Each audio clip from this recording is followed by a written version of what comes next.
Assalamualaikum warahmatullahi wabarakatuh. Kami dari kelompok 3 akan mempresentasikan hasil dari makalah kami yang berjudul Treasury Management. Anggota kami yaitu ada 3 orang. Yang pertama Anissa Maulida Hidayati, NIM 82.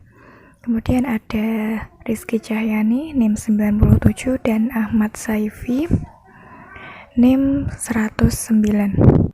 A. Pengertian aset manajemen atau manajemen aset. Manajemen aset berasal dari dua kata, yaitu manajemen dan aset.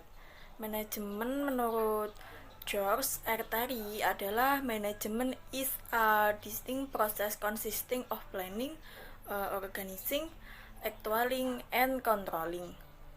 Artinya, manajemen adalah proses yang berbeda yang terdiri dari perencanaan, pengorganisasian, pelaksanaan, dan pengendalian.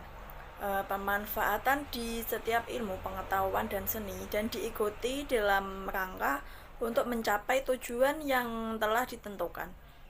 Manajemen aset mencakup proses perencanaan, perancangan, pengorganisasian, penggunaan, pemeliharaan sampai penghapusan, serta di dalamnya pengawasan aset.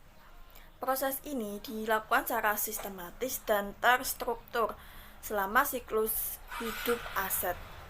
Manajemen aset berupaya melakukan pengoptimalisasian penggunaan aset dalam rangka memberi manfaat dalam pemberian layanan dan pengembalian keuangan.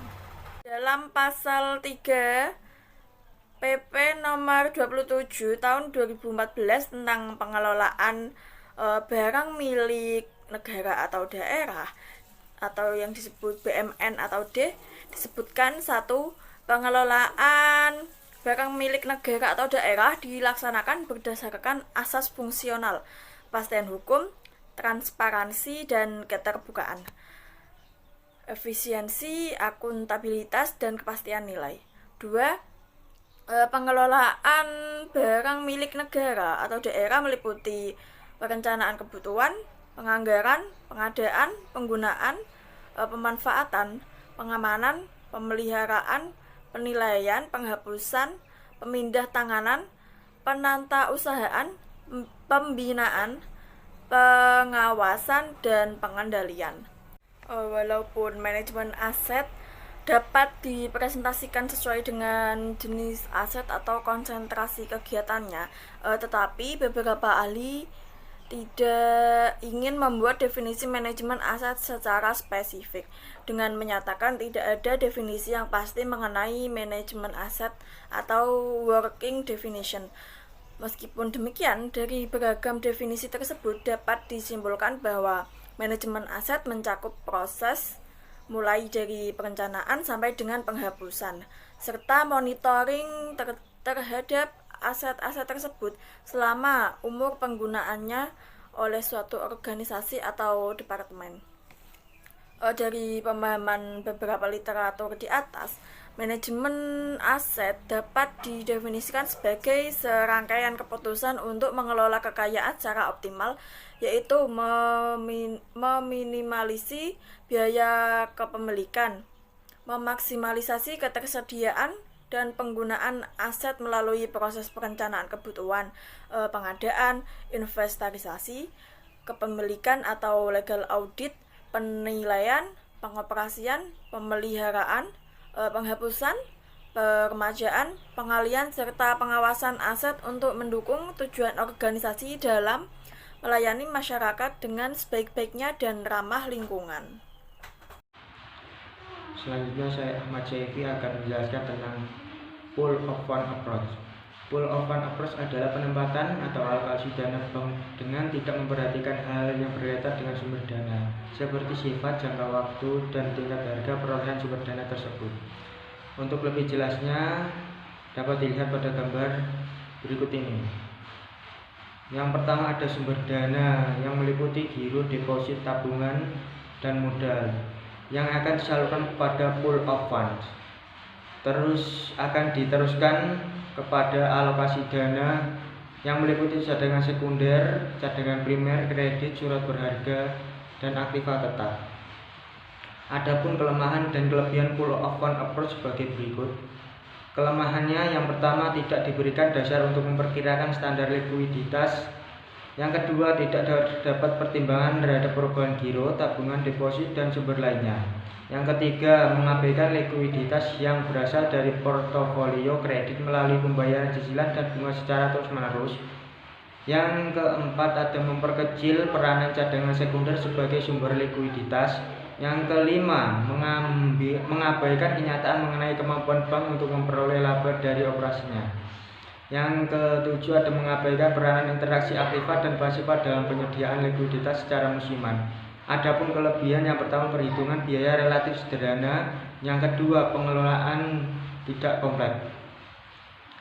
Selanjutnya, poin C, saya akan menjelaskan tentang asset allocation approach. Asset allocation approach adalah penempatan dana ke berbagai aktiva dengan mencocokkan masing-masing sumber dana terhadap jenis alokasi dana yang sesuai dengan sifat dana, jangka waktu, dan tingkat harga perolehan sumber dana tersebut. Untuk lebih jelasnya dapat dilihat pada gambar di bawah ini. Yang pertama, sumber dana meliputi giro, deposit, tabungan modal. Dan ada alokasi dana yang meliputi cadangan primer, cadangan sekunder, kredit, surat berharga, aktiva tetap.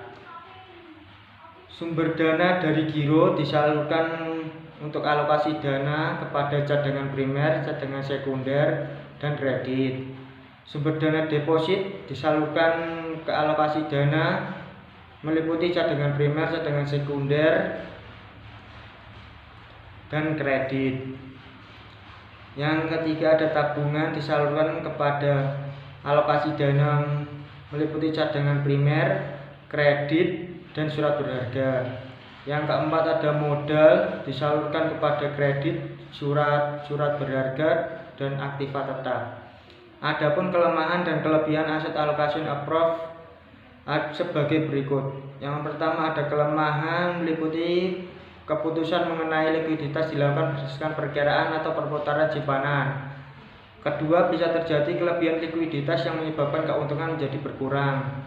Yang keempat, portofolio kredit dianggap sama sekali tidak likuid sehingga kredit tidak dianggap sebagai sumber likuiditas yang potensial. Yang keempat, keputusan mengenai manajemen aktiva pasifa dibuat secara independen. Adapun kelebihan, yang pertama, mengalihkan penekanan likuiditas kepada profitabilitas. Yang kedua, jumlah rata-rata cadangan likuiditas mengalami penurunan sehingga alokasi dana dapat dialihkan lebih banyak pada penyaluran kredit dan penamaan modal dalam surat-surat berharga yang memiliki keuntungan lebih tinggi. Adapun penempatan alokasi dana bank dengan mempertimbangkan sumber dana yang diperoleh terdiri atas dua pendekatan, yaitu pool of fund approach dan asset allocation approach, yang mana kedua pendekatan tersebut masih banyak digunakan atau dipilih eksekutif bank. Berdasarkan klarifikasi dana dan asal sumber dana dalam pengalokasian dana yang sudah dijelaskan tersebut, keduanya menjelaskan adanya pengalokasian dana dalam bentuk surat-surat berharga dan kredit. Terima kasih. Selanjutnya saya serahkan kepada Mbak Rizky. Baik, untuk materi selanjutnya yaitu primary reserve rate. Nah, primary reserve rate ini adalah cadangan utama yang harus dipelihara untuk memenuhi kebutuhan operasional segera, serta untuk memenuhi ketentuan likuiditas minimum. Selain itu, masalah primary reserve rate itu diperlukan untuk memenuhi permintaan efektif dari nasabah yang muncul secara tiba-tiba. Aktiva ini merupakan aktiva yang paling liquid dari keseluruhan aktiva bank. Secara teoritis, komponen alat liquid ini terdiri dari kas atau saldo kas dan saldo giro pada Bank Indonesia. Yang akan dibahas satu persatu. Yang pertama, saldo kas, yaitu digunakan untuk memenuhi kebutuhan alat liquid yang ditujukan untuk penyediaan sejumlah uang pada kas. Selain itu, saldo kas ini juga untuk menjamin kelancaran likuiditas bank selama memenuhi semua pengambilan tunai oleh nasabah melalui rekening. Yang kedua ada saldo giro pada Bank Indonesia. Nah, saldo giro ini biasa dikenal dengan giro wajib minimum atau GWM, yang merupakan saldo minimum yang wajib dipelihara oleh bank-bank umum setiap saat. Kewajiban memelihara giro wajib minimum ini dimaksudkan agar semua kewajiban likuiditas bank dapat segera dipenuhi untuk menghadapi penarikan melalui clearing, penarikan oleh nasabah kredit, penarikan tunai nasabah, dan kewajiban bank lainnya. Selanjutnya yaitu mengenai secondary reserve. Secondary reserve adalah aktiva cair yang memberikan pendapatan atau biasa disebut liquid earning assets dengan tingkat resiko yang sangat minimum, yang terdiri atas surat-surat berharga atau biasa disebut sekuritas yang sangat koran atau laku keras yang fungsinya membantu likuiditas. Menurut Muhdarsyah Sinungan, secondary reserve adalah cadangan kedua tunai yang berfungsi sebagai penyangga posisi primary reserve. Artinya, jika saldo kas berkurang, demikian pula saldo giro pada Bank Indonesia sebagai akibat dari besarnya penarikan nasabah, maka secondary reserve akan berfungsi membackup sehingga bantuan secondary reserve berfungsi ganda. Selain menjaga likuiditas, juga berorientasi pada profit.